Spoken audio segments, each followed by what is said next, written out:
2025년 5월 정치권이 발칵 뒤집혔죠.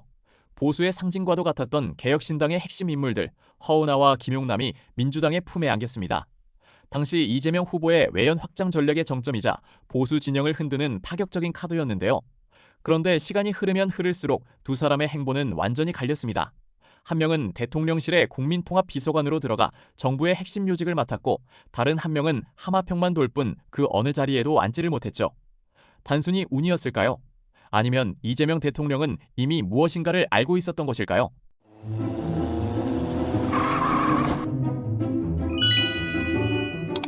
이재명 대통령 취임 이후 보수 진영 사람을 정보 요직에 앉히는 것은 강조하였던 정부의 외연 확장과 통합이라는 상징성을 보여주는 데 최적화된 그림이었습니다. 외연 확장이 선거 때만 쓰고 버리는 카드가 아니라는 걸 보여주려면 보수 인사를 직접 정보 자리에 앉히는 모습이 꼭 필요했기에, 그래서 당시 김용남 또한 법조인 출신이자 금융 관련 전문성, 그리고 무엇보다도 이재명 대통령 공약이었던 저평가 코스피 정상화 등의 이유로 여러 요직의 하마평에 오르내렸던 거 기억하실 겁니다. 당시 김용남한테 거론됐던 자리를 돌아보면 금융위원장, 금융감독원장, 정부의 금융 혹은 경제 관련 정책 실무진, 법무 관련 참모진 등 대통령실 참모진이나 법무, 행정 관련 직책으로 김용남을 쓰려면 충분히 많은 자리가 있었었죠. 또한 검사로서 기업 수사와 금융범죄를 다뤄보았고, 가상자산 및 금융생태계를 실무적으로 이해하고 있다는 점을 높게 평가해 소문으로만 그치지 않을 거라는 게 대부분의 예상이었습니다. 하지만 예상과 달리 이재명 정부가 출범한 직후인 2025년 8월 13일 금융위원장에는 김용남이 아닌 이혁원 전 기획재정부 1차관을, 그리고 금융감독원장 자리엔 이찬진 변호사가 임명받게 되죠. 그러다 당시 3개월간 공석이었던 국민통합비서관 자리에 허은하마저 앉히며 김용남과 허은하는 더욱 비교되기 시작합니다. 그도 그럴 것이, 당시 허은하와 김용남은 민주당 지지로 시작한 것이 아니라 이재명 당시 후보 지지로 먼저 민주진영에 발을 담갔기 때문에 아마도 대통령이 이 둘을 직접 챙겨 정부 요직을 시작으로 민주진영에 동화시키는 밑그림을 그릴 거라 다들 예상했었기 때문이죠.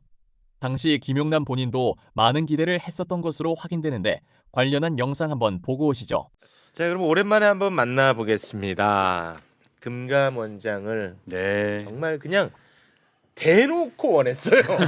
그냥 대놓고 원했다고. 네. 내일은 전화가 올까, 모레는 전화가 올까. 네. 이제 이래선 안 되겠다. 내가 그냥 모든 일을 다 중단하고 전화만 받자 하고 일주일간 휴가를 썼는데요. 그 사이에 예. 금감원장 다른 분이 임명이 됐습니다. 참 안타까운 상황인데요. 이렇게 결국 이재명 대통령이 두 손을 꽉 잡은 보수 인사 중 허은하만이 선택되었습니다. 허은하야 상대 진영에 있을 때도 저는 개인적으로 일 하나만큼은 잘한다고 생각했던 인물이었기 때문에 그 선택에 있어서 충분히 이해가 갔었지만, 당시로선 매블쇼의 고정으로 나와 최욱의 농담을 허워하며 유연하게 받아치는 이미지의 김용남에 대해 저 개인적으로 선택되지 못해 많이 안타까웠던 것은 사실입니다.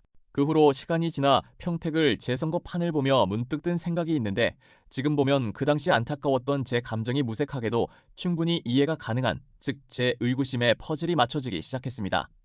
최근 평택 후보 김용남은 그야말로 의혹의 종합 선물 세트인 거 다들 아실 겁니다. 보좌진 폭행부터 가족법인을 동원한 수십억 원대 토지 우회 취득 의혹, 심지어 타의 명의로 대부업체를 실질적으로 소유 운영했다는 혐의까지 엄청난 문매를 맡고 있죠, 여러분. 이제야 그림이 그려지지 않으십니까? 인사권자에게 검증은 국정 운영의 생명과도 같습니다.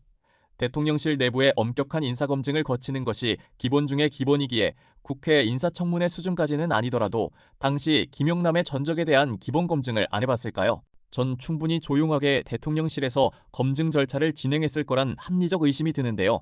그래서 전 김용남에 대해 지금 터지고 있는 의혹들을 대통령실에서는 이미 알고 있었을 것이라고 예상이 듭니다. 더군다나 금융위원장과 금융감독원장은 어떤 자리입니까?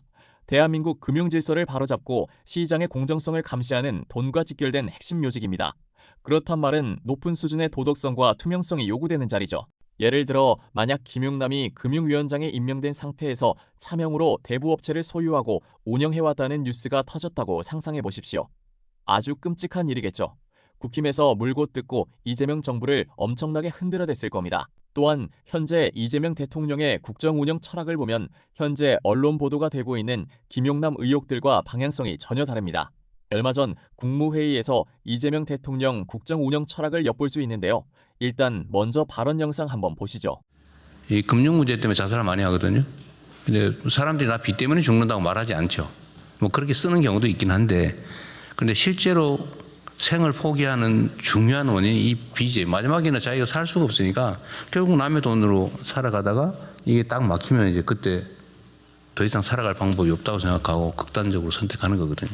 이재명 대통령은 빚 때문이라 말은 못하지만 금융 문제 때문에 스스로 안 좋은 선택을 많이 한다 라며 사람을 살리는 포용적 금융 대책에 대한 중요성을 강조하고 있죠. 그런데 정부 고위 관료가 대부업 운영 의혹이 터진다. 그것도 차명으로 진행하였다? 그렇게 된다면 대통령 스스로 본인 얼굴에 침 뱉기가 아니겠습니까?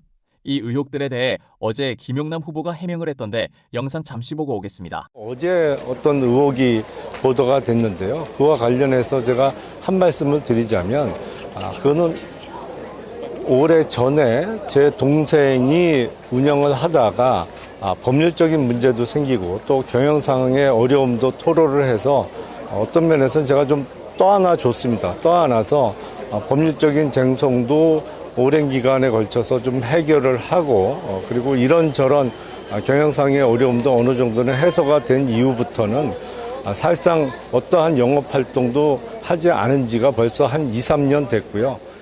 김용남의 해명을 간단하게 정리하자면 법률상의 문제도 생기고 경영상의 문제가 생겨 동생이 어려움을 토로해서 어쩔 수 없이 떠안아줬다?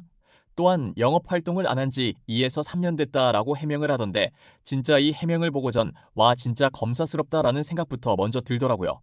여기서 먼저 법률상의 문제라고 언급한 부분부터 보자면 대부업법 제7조 3항을 보시면 대부업은 본인 회사 자본금의 10배 이상을 고객들에게 대출해줄 수 없다라고 나와 있는데요. 쉽게 말해 김용남 후보가 지금 의혹받는 대부업 만사무사는 총 자본금 3억이었기 때문에 10배인 30억까지만 대출해줄 수 있고 그 이상은 고객들에게 대출을 해줄 수 없죠. 하지만 만사무사 대부는 2022년 2월 18일 금융감독원으로부터 영업 전부 정지 3개월의 중징계를 받은 적이 있었는데 그 이유가 방금 언급해드린 자본금 3억의 10배가 넘는 즉 30억 넘게 고객들에게 돈을 빌려줬다는 이유죠. 경영상의 문제가 생겼다면서요. 이자를 낮게 받는 것도 아니고 고리로 대부업을 운영하면서 30억 넘게 고객들에게 대출해줘서 법적인 문제가 생겼다면요. 그만큼 이자를 더 많이 챙겼단 말이돼 대부업이 잘 됐다는 말이잖아요. 그리고 2에서 3년간 영업을 안 했다? 그런데 작년인 2025년 9월 2일 만사무사 대부는 자본금을 3억에서 왜 5억으로 늘렸을까요? 쉽게 말해 30억까지 영업할 수 있는 것을 50억까지는 고객들에게 돈을 빌려줄 수 있다는 말인데 장사가 안 된다면 굳이 대출금 캐파를 늘릴 필요가 있나요? 일반적으로 대부업에서 자본금을 늘리는 이유는 딱 한 가지입니다. 바로 더 이상 신규 대출을 해줄 수 없는 상태로 30억을 고객들이 다 빌려갔을 때, 그래서 더 이상 법적으로 빌려줄 수 없을 때밖에 없죠. 즉 이미 30억에 해당되는 이자는 꼬박꼬박 받고 있는 상태에서 추가로 20억을 더 영업해서 이자 수익을 극대화시키기 위해 자본금을 늘리는 것이죠. 그래서 김용남의 해명을 자세히 보면 2에서 3년은 수익이 없었다가 아니라 영업활동을 하지 않았다로 요리조리 말 틀어가며 해명을 하는 거 아닐까? 합리적 의심이 들어 아까 와 진짜 검사스럽다라고 생각이 들었다 말씀드렸었죠. 아무튼 이는 무리하게 자산 한도를 위반해가며 지켜내려 했던 수익의 진짜 주인이 누구인지에 대한 의구심이 더욱 커져가고 있는 것은 사실입니다. 그리고 또 이재명 대통령의 부동산 관련해서 대출 규제며 부동산값 잡겠다는 확고한 철학에도 반하는 부분이 있는데요. 귀농할래도 어렵고, 그러니까 이게 귀농 비용, 귀농 기촌 비용을 최소화하는 줄이는 방법도 그 연구를 해야 될 것 같아요. 좀 더 근본적으로. 그러려면 땅값을 떨어뜨려야 되는. 휴경지에 대한 일제 조사 저희가 좀 한번 하려고 하고요. 원래 휴경지는 강제 매각 대상이죠. 현 정부는 농지를 사놓고 농사 짓지 않으면 매각 대상이라고 못 받고 있죠. 지금 김용남 후보 의혹 중 하나가 농어업 경영체 육성 및 지원에 관한 법률 제19조 2항을 보시면 농사를 안 지어도 농업법인을 출자할 수 있다라고 나와 있는데요. 단 농업법인을 만들려면 전체의 10분의 1 이상, 즉 10%는 무조건 농사 짓는 사람이 지분을 가지고 있어야 한다는 말인데 김용남의 농업법인은 10%가 동생 명의, 그리고 나머지 90%가 김용남 본인 명의인데 동생이 실제로 농사를 짓고 있을까요? 그렇지 않다면 그럼 농업법인을 왜 냈을까요? 아시는 분들은 아시겠지만 당시 도시에 살면서 농업법인을 설립하는 것이 한때 땅 투기자들에게는 유행한 적이 있었는데 그 시기가 공교롭게도 김용남이 농업법인을 설립한 시기와 겹치죠. 의혹이 확산된 이유가 김용남은 검사 시절인 2002년 남양주 일대 땅 농지 취득합니다. 그리고 문제가 되는 농업법인을 2013년 1월에 설립합니다. 법인 설립하자마자 3개월 후 농지가 대지로 지목을 변경하는 데 성공하죠. 즉 농지였던 곳이 마트와 주차장 부지로 승격되며 자산 가치가 증가한 것입니다. 그래서 2022년 그 대지를 매각해 시세 차익을 약 50억 넘게 봤다는 의혹이죠. 2010년 전후로 주식회사 형태가 허용되면서 농업법인 설립 요건이 완화되었던 시기와 완벽하게 겹치네요. 당시 감사원 조사에 따르면 농사를 지을 의도가 전혀 없음에도 농업법인으로 농지를 사들인 뒤 땅 투기하는 매매 수법이 유행했고 그 시기에 상위 20곳의 농업법인이 2,600명에게 땅을 되팔았다는 보도까지 나왔었죠. 만약에 2002년에 산 남양주 농지를 매각하기 전에 개인 명의에서 김용남 농업법인으로 현물 출자해서 명예 옮겼다면 실질과세 원칙과 조세 회피, 즉 세제 수단으로 활용할 수 있어서 지금 논란이 일어난 것이죠. 당시 농업법인 세제 혜택이 지금보다 훨씬 컸음을 생각하면 지금 나오는 의혹이 상당히 신빙성이 있어 보이는 것은 사실입니다. 더군다나 지금 대부업을 100% 소유한 게 바로 그 농업법인이며 이래서 일반인은 할 수 없는 법꾸라지라는 소리를 듣게 된 것입니다. 현물 출자의 의혹이 맞다면 이 또한 이재명 대통령 정책과 완전히 상극에 있는 사람이죠. 거기다 검찰 개혁까지 방향성이 다른 상황에서 왜 명픽 운운하는지 도통 이해하기 힘드네요. 아무튼 다시 돌아와 인사청문회도 아닌 지방선거판에서 이렇게 쉽게 의혹이 드러나는 판국에 청와대에서 정부 인사 시기 때 정말 이런 의혹들을 몰랐을까요? 전 반대로 이러한 내용들을 이미 청와대 내부에선 검증했었을 거란 생각이 드는데요.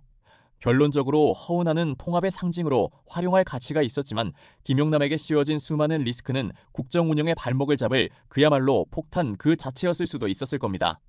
결국 이재명 대통령은 김용남을 정부에서 쓰기에는 리스크가 너무 크다고 판단한 것 아닐까요? 인사는 곧 그 정부의 수준을 보여주기 때문이죠.